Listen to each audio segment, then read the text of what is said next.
Perfect. So how you doing today, man? Dude, things are well. Things are well. I'm glad you decided to do this early. I like getting up and just getting after it in the morning. Yeah, I've been for the past I don't know 2 or 3 weeks, maybe not three. I think it's about 2 weeks. I've been getting up at 5:30 and going to bed at 9:30. Yeah, Pretty um, almost on the tee, and it's been very helpful. I get up, go to the gym. Sometimes I don't go, but I still. The point is, I still get up. So it's been helpful, man. dude, very nice. Very nice. What kind of routine do you have for the morning? Do you have one? Yeah, I do. So I normally get up and then I go to daily mass. I Oh, used to go to a 7 o'clock daily mass. Now I've been going to an 8 o'clock because my work schedule shifted. yeah. Uh, yeah, before I used to go to 7 o'clock daily mass and then just bam right into work. I actually work at a Catholic church. Oh, Uh, nice. yeah. So, but now I go to daily mass and then I go to the gym and then I do my praxis stuff in the morning and then Okay. whatever ins and outs I need to do, errands, whatnot, and then go to work. And then after that, after work, I have the rest of the day to myself. So, Nice. yeah. Why don't you introduce yourself a little bit, just because other people don't know anything about you, and actually I don't know much about you either. So why don't you go ahead and start with that? Yeah, definitely. So my name is Gabriel. Last name is Unger. 23. I live down in Southwest Florida, a small town called Venice. This is where I grew up. This is my home. I've been here for a little more than 20 years. Um, I graduated high school in 2014. And after that, I went on to do missionary work for 2 years with an organization called Net Ministries. They're Oh, based out, really? yeah. No way. My dad was in that. That's crazy. Oh, wow. He Nah, was in 96, 96, 97, I think it was. okay. That's where he met my godfather, who was actually one of my old bosses. So he's from Germany, and he came here to do Net Ministries. He actually did it 2 years. And Yeah. that's crazy. Nobody else ever talks about Net. So do they have a location down there, or did you have to come up to Minnesota for training? Yeah. So I came up to Minnesota for training. I came up in August of 2014 and then trained for 6 weeks and then was sent out on a team actually across the Midwest. Uh, so, yeah. That's Yeah. crazy, man. I haven't met anybody else who's heard of Net and who's been in Net, but I considered it for a little bit, but I was like, nah, I don't think that's what I want to do. So, but no, Yeah. that's cool. So just a little bit about me is I'm obviously from central Wisconsin here, and I grew up northwest of Wausau, which is where I live now, and that's in the middle of nowhere, absolute nowhere. I grew up helping my dad in his cabinet shop, um, and then when I was about 6 years old, we started going to St. Mary's here in Wausau, which is a traditional Latin mass. Yeah. So that's an hour drive, and we come every Sunday, and then eventually every Wednesday for catechism, and then eventually choir practice as well on Thursdays. So we did quite a bit. But yeah, I just decided to move here shortly after I turned 18, and I got a bunch of different jobs. I had like 5 part-time jobs, and then I went on to start a job in insurance, and it was very rewarding, and I learned a lot. So then after that, I decided to do Praxis, which was May of this year. So I actually applied in March and I got accepted. And I was like, well, I don't know if I want to do that right now because I was making a decent amount of money. I didn't want to go backwards. And I was like, well, you know what? I need to learn still. So I'm gonna take the opportunity. So how did you decide to do Praxis? Yeah. So currently in my role, I'm working in maintenance, and at the same time, I was going to community college. Uh, and in doing maintenance, it's like very hands-on and very much like grunt work and all these things. And I was learning a lot and really liking it. I've been able to bring many of these skills like home and be able to do different home repairs and whatnot. But at the same time, I was going to community college and I was studying business. And I was like, I really like this business thing, but this whole academic sector in college and, you know, paying all this money and all these things, like I don't really like. And I remember many times thinking like, wow, what if there was a way to like combine what I'm doing with these business things at school and then this hands-on approach that I have at work? Like what if that could like come together?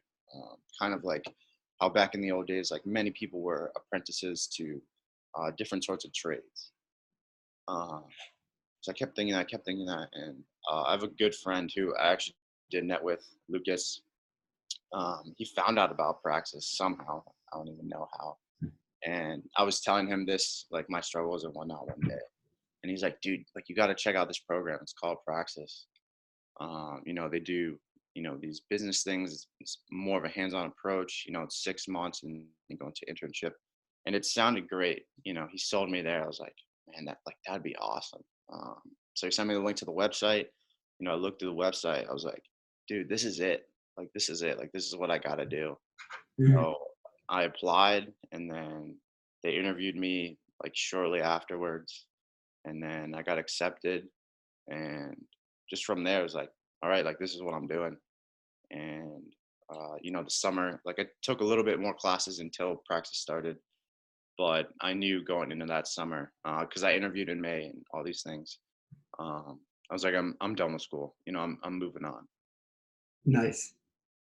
Yeah, I never had really considered going to college at all.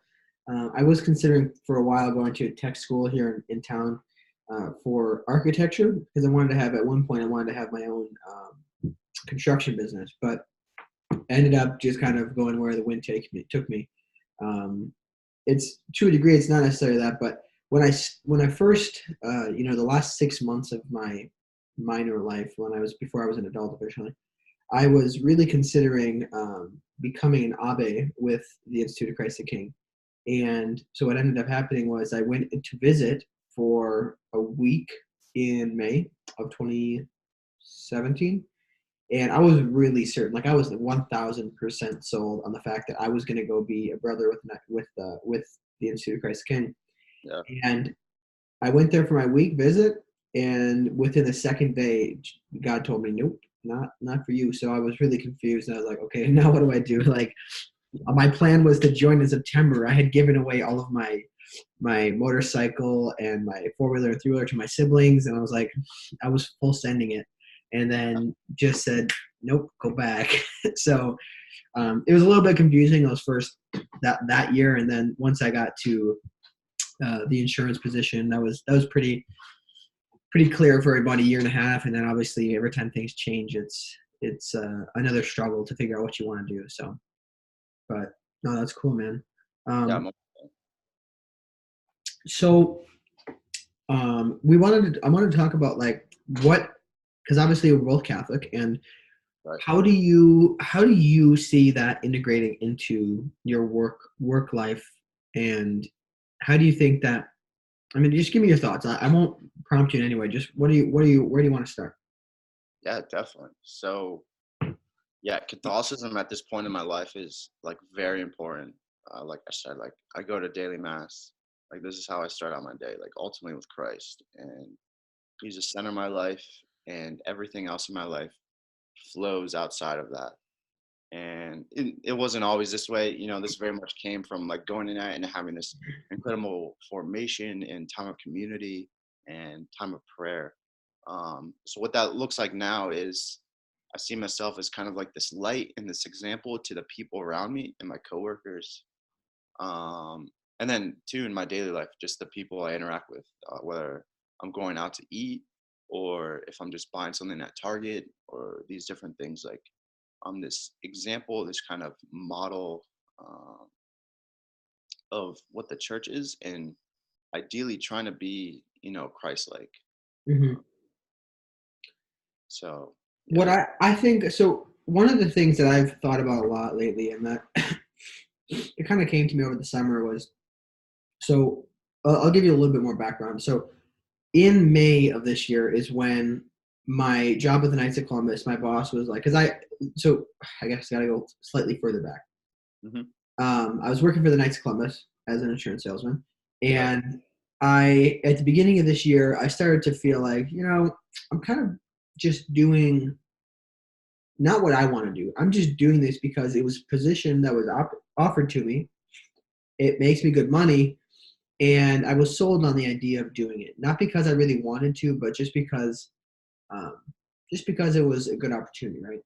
So I had finally decided at the beginning of this year to, okay, Silas is going to start doing stuff that Silas wants to do. And so as a result, I started kind of looking around for some kind of side project I wanted to do because I had gotten to a point where I could easily manage my duties as an insurance salesperson. I was making very good money. I didn't need to make any more. I was just doing well with that stuff. So I wanted to start to expand the side. And I had this idea to start a digital marketing agency, and they ended up talking to a friend of mine, and we started something different. We started this tea business actually instead. Um, but the point is, I was just starting to make decisions for myself, and I had set, okay, in my mind, this is how much I'm going to work for insurance because I'll meet my quotas, I'll take care of the people I'm serving, and I'll make good money. So my obviously my production went from continuing to increase to stagnant, and my boss confronted me one day and said, hey, I really want you to increase your production or otherwise I'm going to fire you. And I said, well, you told us when we started this that this was up to us. This is completely your business. You make what you want. So I said, I'm not willing to do that, and if you're going to fire me, that's fine. I'll quit right now, because I was already considering going off and doing something else anyways. So I right there, I decided, okay, that's fine. It must be time for me to move somewhere else, right? So I did that, and that's when I accepted with Praxis. But during that summer, I had a lot of options. Before I decided to go to Praxis, I had like 8 main things I could have done, because I had a bunch of job offers. I had a number of things that were major direction changes I could have made. And ultimately, I decided on Praxis. But what helped me decide was I constantly was trying to figure out, okay, what is my purpose? Like, what do I really like doing? And one day in Mass, it came to me that I love business and I'm very serious about my Catholic faith. So why not just have a Catholic business, right? I like Gary Vaynerchuk. I'm not sure if you're familiar, but I am. I think that, yeah, he's pretty awesome. I think that what he does is great, but there should be somebody in the Catholic circle that does it too, puts it in a Catholic perspective. So the idea came to me that all of these really prominent people in the business world and how to have culture in your company, like Simon Sinek, Gary Vaynerchuk, and there's a couple others that are major, but those are the 2 main influences I have. Right. They all have this very classical idea of how to treat your employees and how to be, just how to do business, right? Because it's treat your people well and they're going to do well. And it's this whole mindset. So we're shifting from a more bottom line oriented workplace to now a focus on making your employees happy kind of thing. Right. And I think that they're just missing one step. They need to take it one step further, which is Catholic thinking, because that's the whole point of it. It's being Christ-like. So what is customer service? Like, is it just making sure your clients are happy in order to get more money? Yeah, I mean, sort of. But if you really want to do well, you're going to have the motivation to serve your Right. clients, like Christ served the church, right? So this whole idea came to me during Mass one day, and I was like, wow, I'm just going to become some kind. I want to grow into this space that I can just share my thoughts about being a Catholic business person to everybody. Like, don't just live your faith at home and kind of tuck it away at work. Make it like fully present in both places. So that's where my idea came from. Yeah, dude. I love it. I think you're so right. There's a gap in the market, I guess you could say, for this Catholic, we'll call it Catholic businessman. Um, and I definitely thought of it like early on in Praxis, like you're doing these blogs and whatnot. And I was like, man, like this Catholicism, like Christ is like so much a part of my life. Like how much do I share? Because obviously, the church in the past 2 years has just been like rocked. And it's like, because of that, how much do I share? Because I know many people don't want to hear like more about this. And they're like, oh, you guys are a whole bunch of this, a whole bunch of that. Um, so I don't know what are your thoughts on that? Like, are you just totally open? Like, this is who I am, this and that, or do you just kind of sprinkle in little tidbits here and there? I think so both, because I have obviously with my past role, I learned a lot about just in general how what business works, finance, and all that stuff. So Yeah. I like that topic, but I think that honestly, all of those topics, some of them don't really. It's not really necessary to sprinkle in any of the Catholic perspective. But I think that almost all of them can have that in there. And I see it this way too. Imagine if, because I don't know if you would agree with me. Do you think that the world is kind of in a pretty dark place right now in Yeah, general? You would totally. agree with that? So obviously technology is great. We have more innovation than we've ever had, in my opinion. Obviously, we haven't lived in past times, but this seems like kind of a pinnacle where it's just um, exponentially increasing the innovation that we have. Now, where my thought is, imagine if Catholics, or at least very good Christians, right, had been leading the charge for all these innovations, for all this technology change. Yes. Instead of having this new technology presented by people who are just secular and don't really have any sense of morality, and then just kind of putting out there for the world to use, what if it had been a Catholic, a Christ follower that presented this technology in a way and said, hey, look at the good things we can do with this, and skewed the narrative towards positive moral thinking. Mm-hmm. Imagine what the world would be like. Imagine if so in traditional Catholic circles, I'm not sure if you're very familiar with the traditional movement, but people are very, very um, they focus a lot on humility, which is awesome, Right. but they also focus a lot on like being poor, being very, very like not being successful in the world and just keeping a low key life. There's a Right. number of people who don't do that, who I know go to church right here. Actually, I live on the same block as the church. Oh, nice. Who go to church here that are very successful, and they've been very generous to the church. For example, one of my first bosses, he started a company, and I think he started it with $300 and ended up selling it for like, I don't know if he wants me to say, but he sold it for a lot of money. Let's put it that Yeah. way. Yeah, that's fair. And he took most of that money and donated it to the church. He restored the entire church, made it a high Gothic style, um, created a trust for the church. I mean, so many amazing things. Now, if he hadn't been successful, where would what would have happened, right? And if we hadn't had these other people who are current donors, we wouldn't have their new office. We wouldn't have had. We just got we added a small convent. So we bought a house that used to be a bed and breakfast and turned it into a small convent. And now we have 3 nuns there. I mean, just amazing things that wouldn't have happened without money. So I think that Catholics need to realize that we're all given so many gifts by God, and we're burying them by being, like, in my opinion, I don't want to be too harsh, but being lazy and not using those talents and becoming successful so that we can share our resources with the church.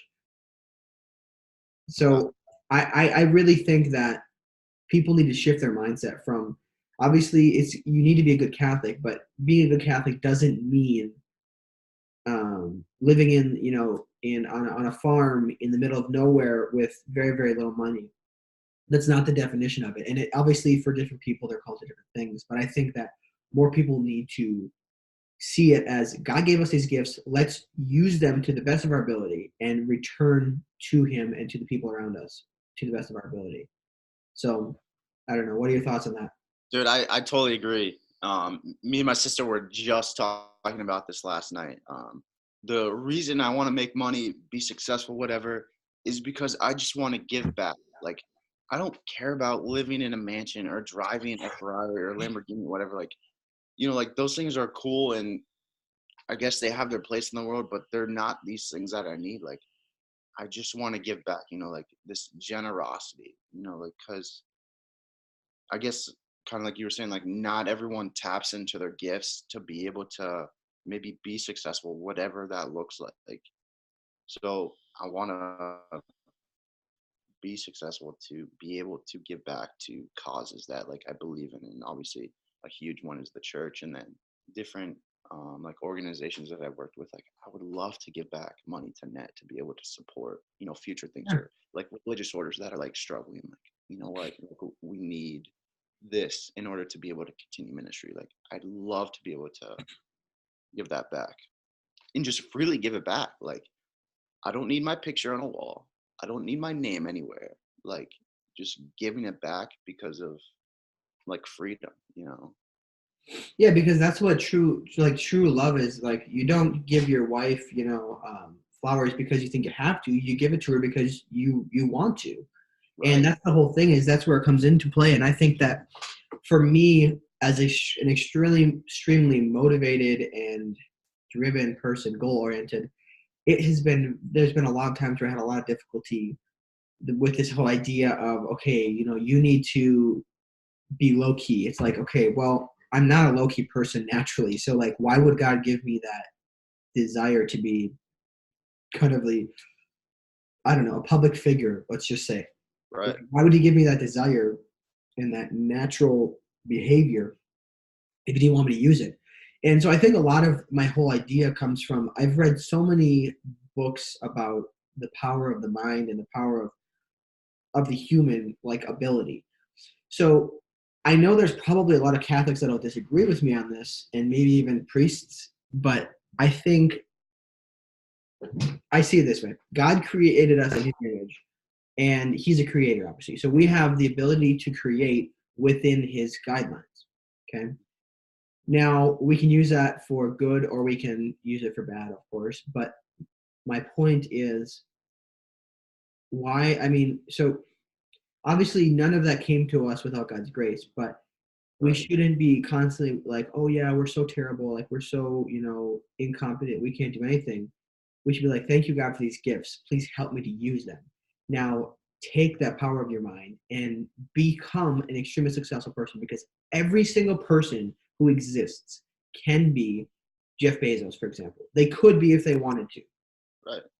but nobody believes they can. And there's so much self-defeating attitude within a lot of the people I know, that it's like, oh yeah, like I'm not supposed to be that. It's like, okay, well, if you're really sure that that's not what God's calling you to, that's fine, but Yeah. don't use it as an excuse to be lazy. You know what I mean? Right. Yeah. If you're not supposed to be this Jeff Bezos type of person, then like, who are you supposed to be? Like, what do your gifts and your talents look like? Like, how can you like channel that to? I think this is all ultimately to build up the kingdom of God. Yeah. Like that's why we're given these gifts. To build the kingdom. I mean, imagine if more CEOs of large companies were good examples, good Catholic people, right? That actually lived. I'm not just saying, Catholic by name. I mean, like they really care about their faith, and Yes. they were an example. Imagine, first of all, how much more successful the company would be. Second of all, how many people they would affect with their example alone, right? Even if they're not preaching or anything, if it's just their example alone.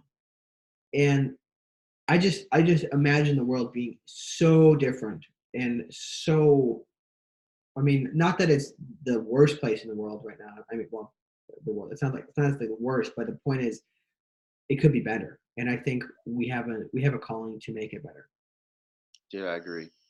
Um, and for me, that's what like obviously the church loves to talk about evangelization, and currently we're talking about like missionary disciples and all these things. Like to me, like evangelization, that's what it looks like living out this life and being faithful, and sharing in it, and not just like talking about it, not just like quoting scripture or doing this, doing that, like like living it out, like nitty gritty, doing it.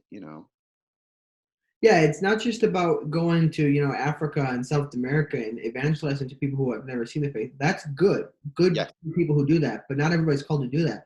Right. Why so why strive for, I mean, okay, not to be rude to any of those people who've done that, but I think that sometimes this grandiose idea of, okay, I'm going to go to this foreign land and I'm going to like sacrifice a year or two of my life to live in, absolute terrible situations in order to bring the faith to these people, okay?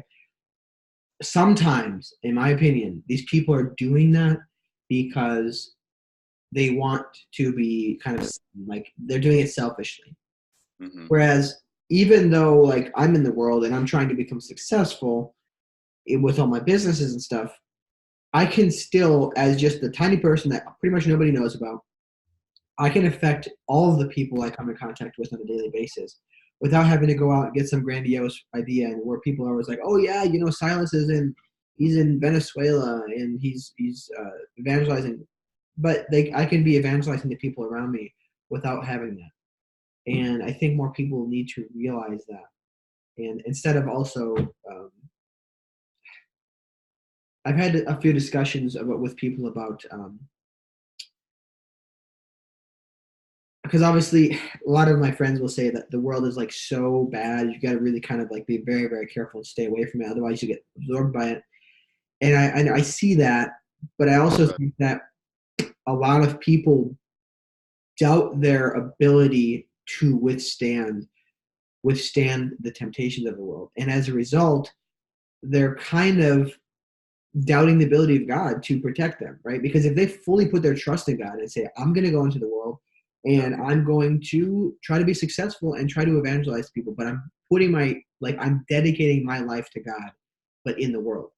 And so people are doubting the ability of God to keep them safe, and they're just making excuses, in my opinion. So I think it's important for people to go out and be in the world and be part of it, and then just truly live a good life.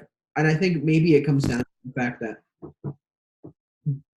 so a lot of times we talk about the consequences of becoming Catholic. A lot of people don't want to become Catholic. They're very close, but they know there's consequences. They have to go to mass every Sunday, etc. Right. And I think the consequences is a similar thing with Catholics who are already Catholic.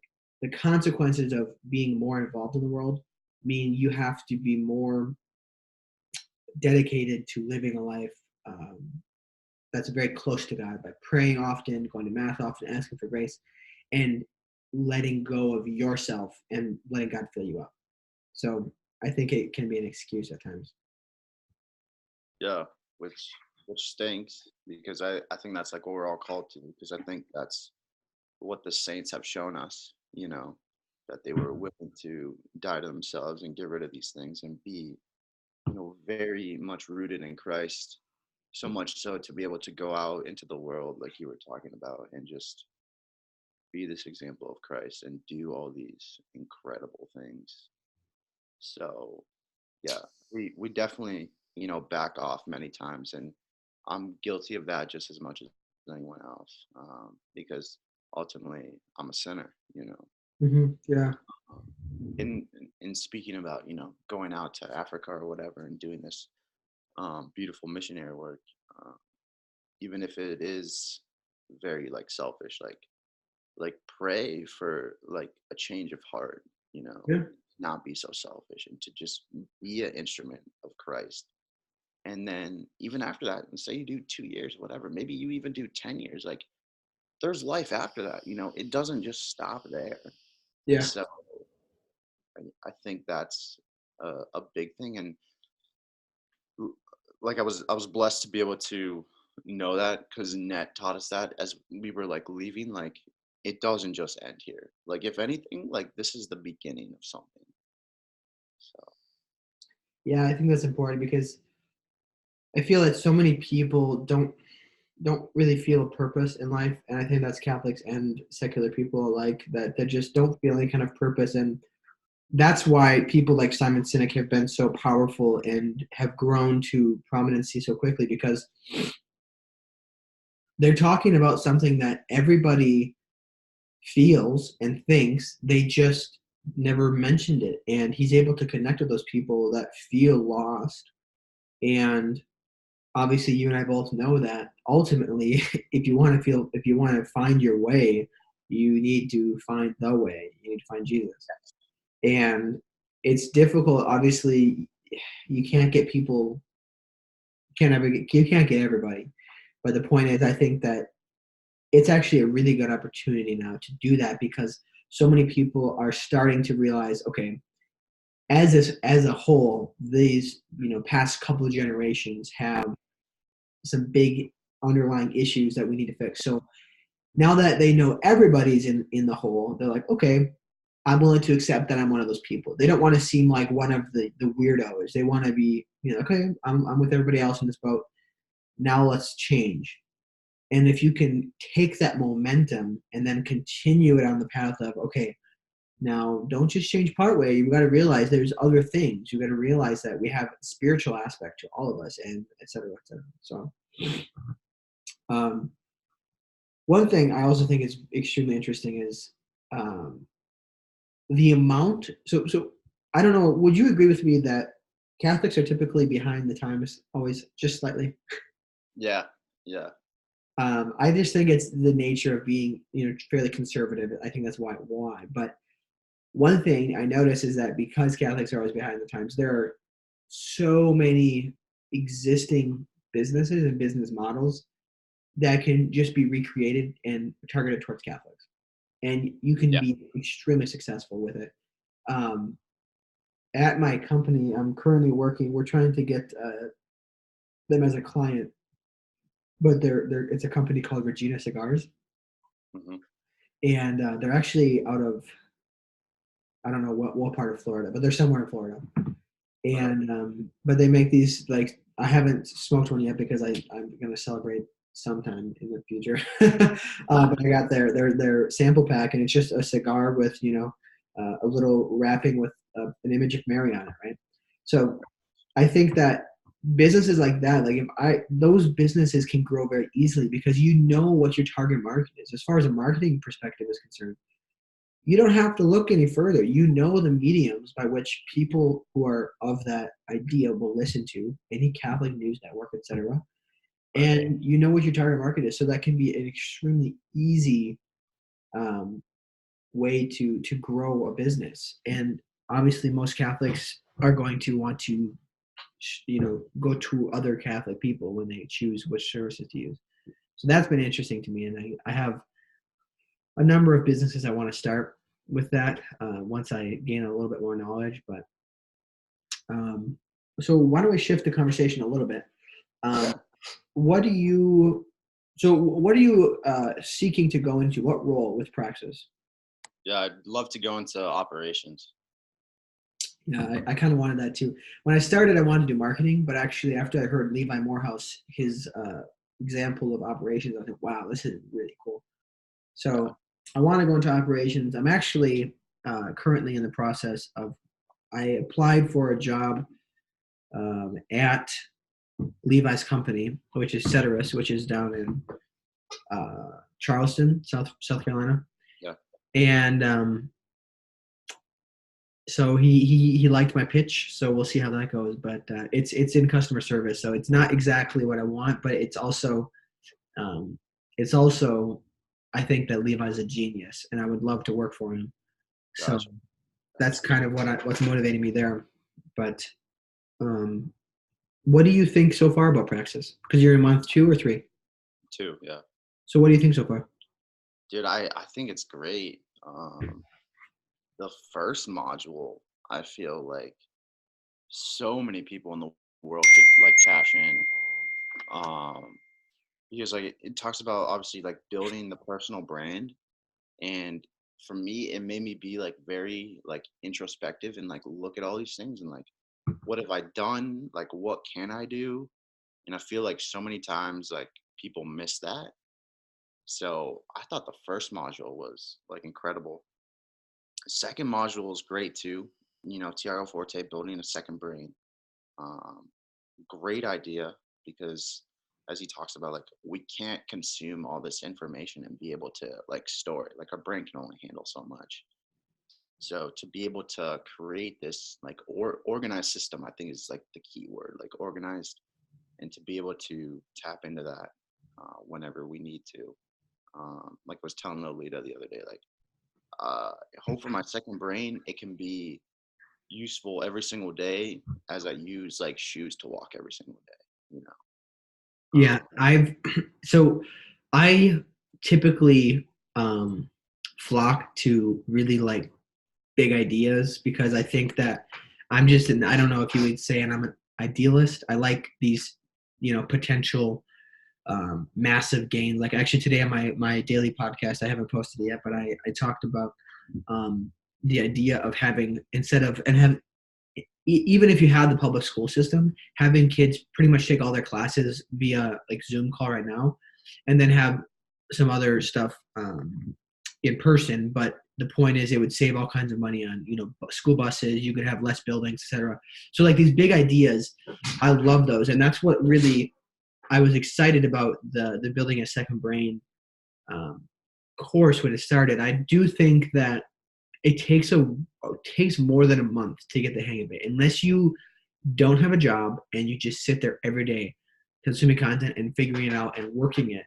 It Yeah. takes a long time because I haven't really started actually benefiting from my second brain until about now, which is, so I'm in module 5. I skipped module 4. Okay. So so that's 2 months ago. So it's over 2.5 months of using it to finally get the benefits out of it. Right. Um, but I do like it, and I would ask you, what do you think is, because you're this the beginning of the month here, so Hmm. um, what do you like most so far about Praxis in general, including pre-program?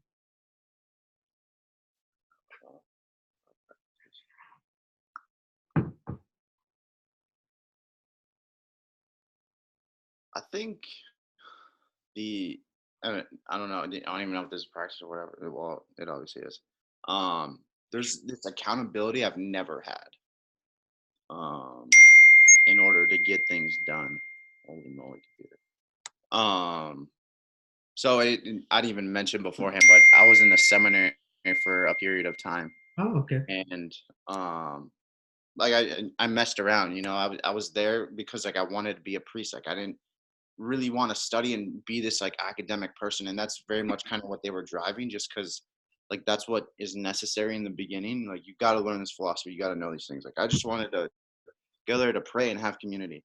So in turn, like I didn't do many of these academic things, um, and I never felt like this accountability, like get things done. Like all these assignments, like I would just let go, and then that turned even to when I went to community college. Like I never would like want to finish these assignments, but now in practice, like there's this like accountability of like, okay, I want to do this, and like I want to do it right, you know. Um, and I don't know if that's just the program or what, or maybe the people.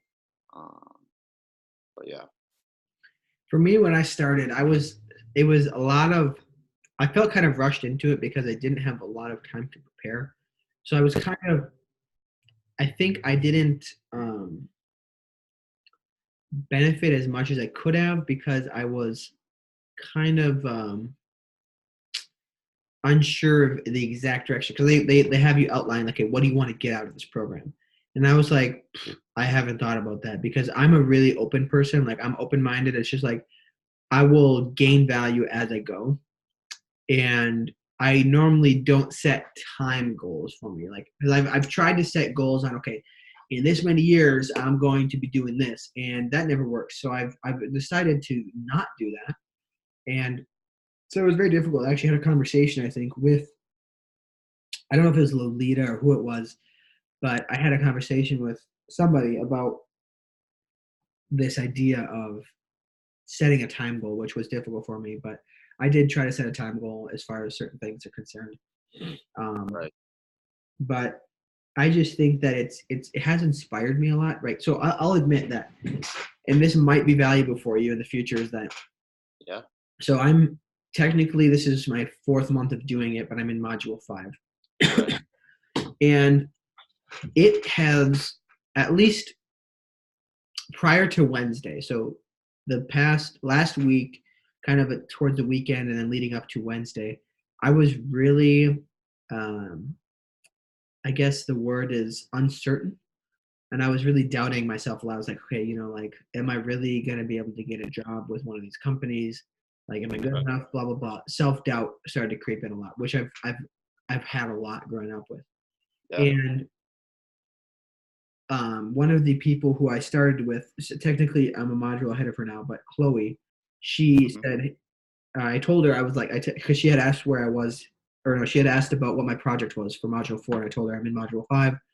And I told her, yeah, to be honest, I'm kind of worried. And she's like, yeah, don't worry.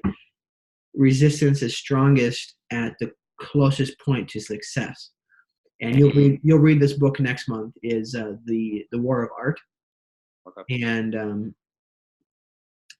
And it talks about resistance. It's a very, very good book and extremely I like it a lot. It's very, very helpful. It's very short, but it's very good.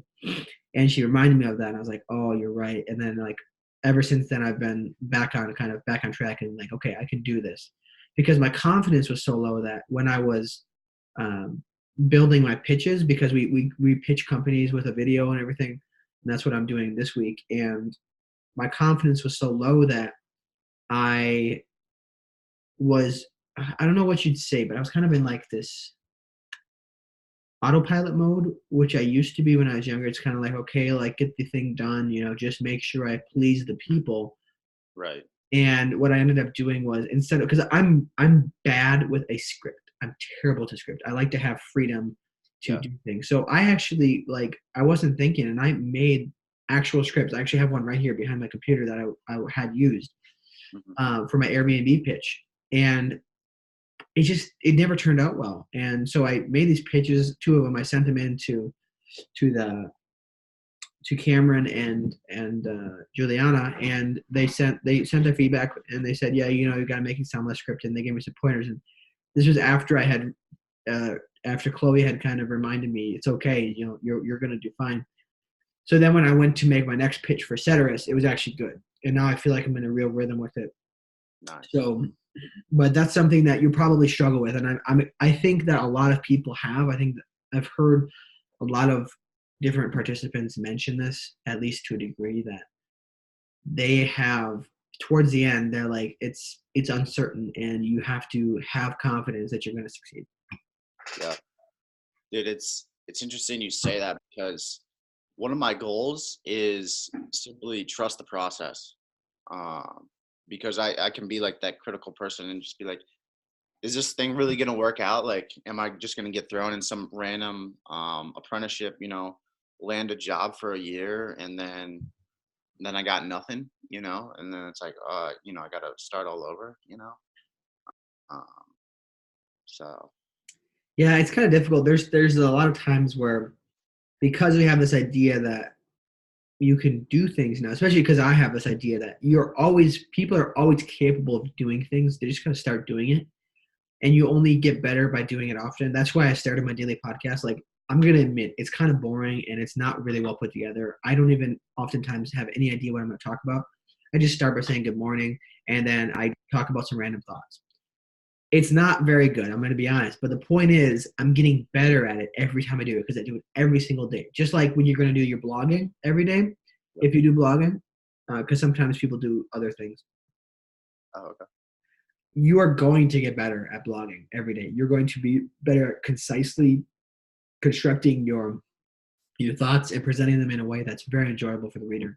So part of me is like, okay, well, I started a business already, and part of me also wants to just start my motivational, business, essentially, for Catholic professionals.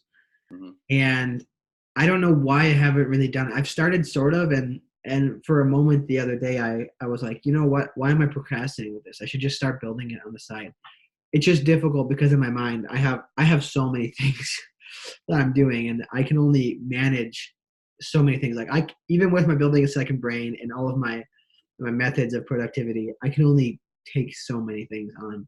So, but what I did do was I started looking for writers for my publication on Medium, which is called The Catholic Businessman, and I've gotten a few people responded to me already. So we'll see how that goes. But the point is, I guess I just got to start it, right? I'll start getting better. I'm never going to have a perfect thing from the beginning. Nobody does, and I think that's an illusion that a lot of people have, is that if they do certain things, they're going to be able to start off and be 100% right away, which is never the case. I don't care who you are. Well, unless you're a savant at piano or something. Yeah. I think that's just the nature of humanity. We're not perfect. We're so afraid, We're so afraid that we make so many excuses. We are.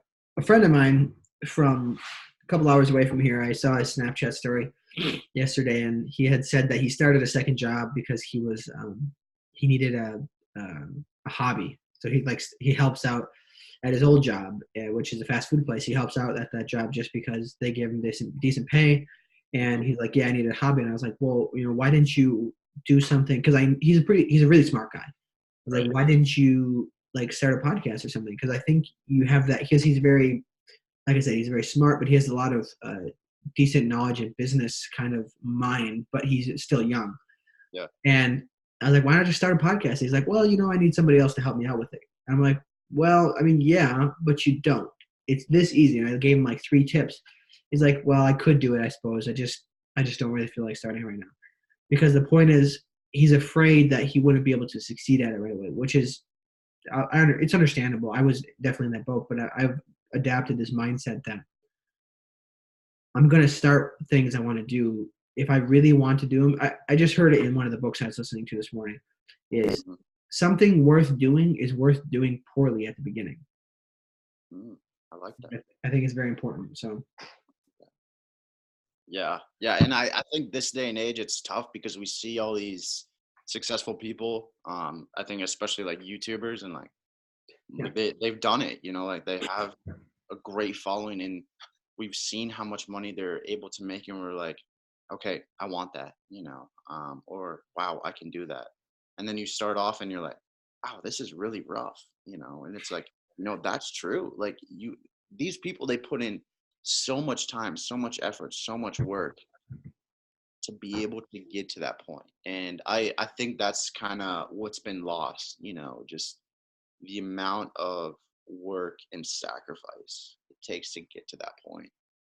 Yeah, they didn't start out with videos that looked that good. I mean, for example, I used to watch almost every day. I'd watch the Good Mythical Morning YouTube videos. I thought those are extremely entertaining, very, very well put together. But I guarantee you, I've never watched their originals, their first ones, but I guarantee you they were not as good. I've even seen their quality improve over the past 2 or 3 years. They've been successful at this for, I don't know, for a long time now, or I guess a long time, 5 or 6 years now. But they even have their own YouTube show. I mean, all of this stuff. So the thing is, you just got to commit to doing it. And if you want to get better, do it more frequently. And that's what I listened to in the summer. I listened to the book Crushing It by Gary Vee. And there was somebody who talked in there about how he wanted to start a podcast. And he's like, yeah, I could do this once a week, once a month. But if I really want to get good at it, I'll do it every day. And I think that is just so valuable that people should adapt that. If they want to get good at something, do it every day. Definitely. Well, do you have any other questions for me? Yeah, dude. How's the yerba mate thing going, man? I'm super intrigued. It's going all right. I haven't really put any effort into it for the past 2 months. Things have been very busy with work, and obviously blogging every day took up a decent amount of time. Right. And starting my podcast. So I have on a daily basis, so during the weekdays, but I have to put in 7 hours of work at least. It was what I just, I kind of renegotiated my contract with my boss. Mm-hmm. And 7 hours a day during the 5 week work days. And then between writing my blog post, making my podcast, and uploading all of it and sharing it all, that's another 2 to 3 hours. It depends. So that's 10 hours, and there's only 16 hours of wakefulness for me. So that only leaves me 6 hours to get all my other, personal things done. Right. So I haven't put a lot of effort into the mate business, but I'm thinking that throughout this placement process, I'm going to learn a few more tools to put under my tech stack and my crash profile, and I will grow the business. I'll try to learn tools such as MailChimp. I know it a little bit, so I have it on there, but I Mm-hmm. want to make proof that I know how to use it. So create a few different videos, getting better at that, which will then hopefully help me grow the business. Um, but we'll see. I know that right now, especially with placement, I need basically every minute of time that I have to be doing research and getting these pitches created and reshooting them, and so I haven't put a lot of time into it. But overall, I still have my LLC paperwork set up. I have to get that taken care of. Oh, Because we thought we had it all. My business partner and I, we thought we had it all correct, and like we sent it in because he's a full time student, so we wanted to get the state of Wisconsin has a waiver that if you have a full time student who's one of the managing partners or owners, they will waive the filing fee, which is $180. So I was like, oh sweet, save $180. But we sent it in incorrectly, and I have to redo it. I just haven't got around to it. yeah, Um, yeah, but no, it's been a learning experience. I mean, having to work with suppliers in a different country that I've never met, um, finding out how to make a package that looks good, getting the logistics of ordering those things, and obviously low quantities right now. So the margins are pretty low on everything right now. right. Um, but it's been I have to admit it's been slightly more difficult than I thought it would be. Okay. Um, I always underestimate how difficult things are going to be. Yeah. But overall, it's going pretty well, and I'm excited to see how it goes in the next few months once I have a little bit more time to dedicate to it. Definitely. Dude, what's the goal with it all? Well, that's kind of the hard thing is it's two options. One would be just to continue growing it and see if it gets to a point where it's really good. Then either decide to continue working it and like make that my full-time gig, or just kind of hand it off to a manager and then like I'll just take some tiny, commission off of the total profit. Right. Otherwise, one of the original goals that I had, and I think that this can still remain true, is once I grow to a certain level and get subscribers and I have that system rolling very consistently and have probably between 25 and 50, maybe more monthly subscribers to the T, then I would try to sell the business to a larger mate business because it'd be an easy sell because they would make their money back in X amount of months. And probably try to sell it for between 10 and 30,000 depending on how much I've grown it. So Okay. Yeah.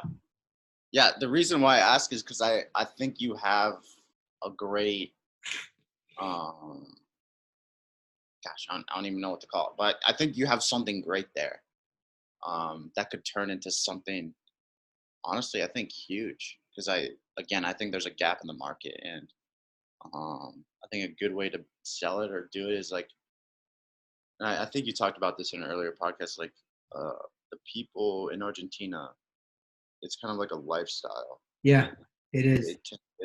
and like they slow down, Mm-hmm. and it's very true.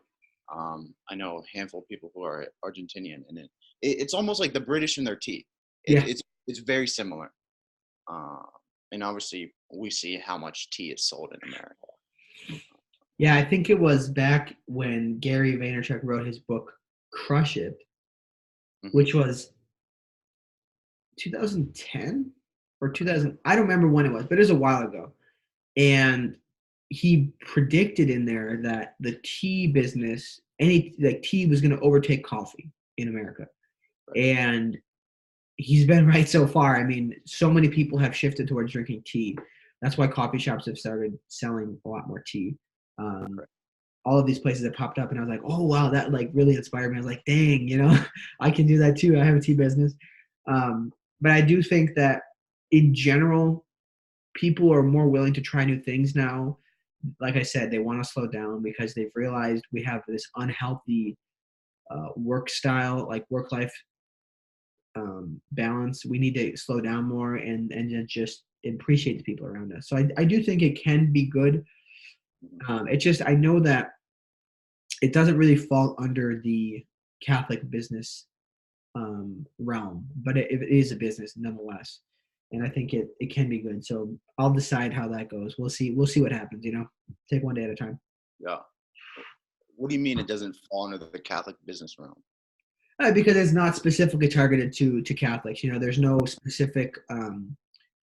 I mean, I could target it to Catholics, but my narrative with it is to slow down and to enjoy. I also think that there's huge benefits to it, because I know this much: if I didn't have this morning, I would be really non-focused, and it'd be hard for me to pay attention right now. But it's not one of those things that's specifically creating value for Catholics, if that makes sense. Okay. Yeah. Whereas, like, I have an idea for having a Catholic gym, essentially gym system. So it would be completely different than traditional gym systems, but it would also be easy to market, because what I would do is I would say, listen, people, like, we're supposed to be healthy in every aspect, spiritually and physically, right? Mm-hmm. So you need to get off your couch, you dads over there, and get rid of the dad bod. And priests would get behind this. They'd be like, oh yeah, my parishioners, if we're all in better shape, we can help each other, we can feel better, we can be happier and treat our family better, because we're not complaining about how bad we feel and how sick we feel, etc.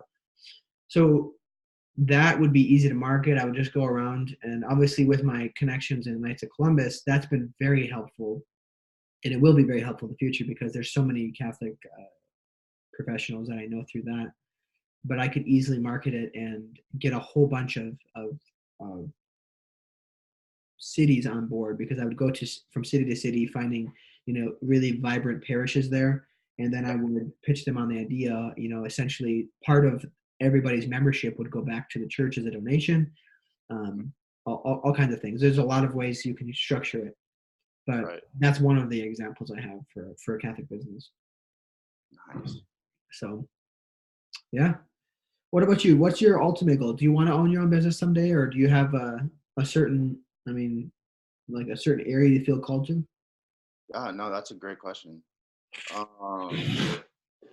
And obviously something I've thought about quite a bit in the past couple of months.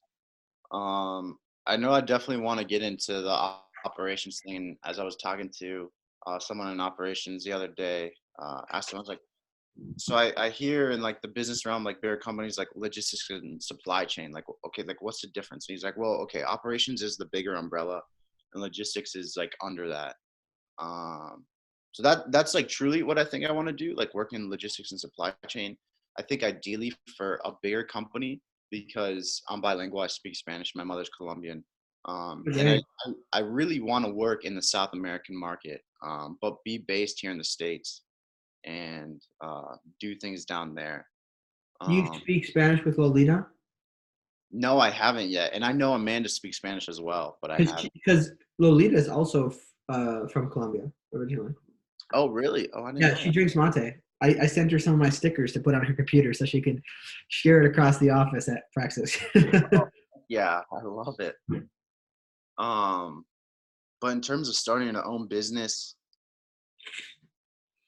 I don't know. My big thing is it seems like daunting, because I know like where my gifts are kind of geared, and I know I can only do so much. So my thing would be like I would want to create kind of a team of people in order to like start it or get it off the ground, if that makes any sense. Um, and as well, like I don't know exactly what I'd want to start or what I'd want to do, you know. Yeah, just experiment around. Like, it's not for everybody, but if you do want to, like, no business is really started, in my opinion, and never becomes successful because one person knows how to do everything. It's successful because one person can lead and create the team, like you said, and create this vision and be the bus driver Correct. for the organization. That's, for example, my first boss, who was the one who donated all the money to the church here. He never went to college. He admits to me all the time, he's like, yeah, I had no idea how to engineer stuff. Like, I had no idea how to do all this stuff. I just had an idea. I saw a spot in the market, and I created a team of people who knew what they were doing. And he said, I constantly had to be humble and surround myself with people who were way smarter than me and who knew way more than me in many areas. I just had to bring it all together. Yeah. If that's something you can do and feel confident leading them, then you can be a successful business person. Yeah. I do that. Um, yeah. But too, I think very much I have the mindset like, I'm intrigued in the yerba mate thing because I'm like, like how could I be a part of that? How could I give my gifts to that, or the Catholic businessman thing, or I have friends who have other ideas, whatever. Um, I don't know. I'm always like, I want Yeah. to hop on, kind of Just thing. start experimenting, man. If you ever want to do a project during your praxis months here, hit me up and I can see if I can find something for you to do with my company. Also, if you ever want to, like, feel free to write blog posts that are geared towards Catholic professionals, and I can put them in my publication on Medium. It doesn't have a lot of readers yet, but we still need to grow it. So, Right. Yeah. um, cool, man. Well, I got a lot of things to take care of yet today still. So it was a good chat, though. I enjoy this a lot. We'll have to do it again sometime and stay in touch about how things go with your praxis months, and we'll definitely stay in touch as far as other things are concerned too, with business, anything, so in the future we can work together. So Dude, definitely sounds great, man. awesome. Thanks, Gabe. Have a great rest of your weekend. You too. God bless.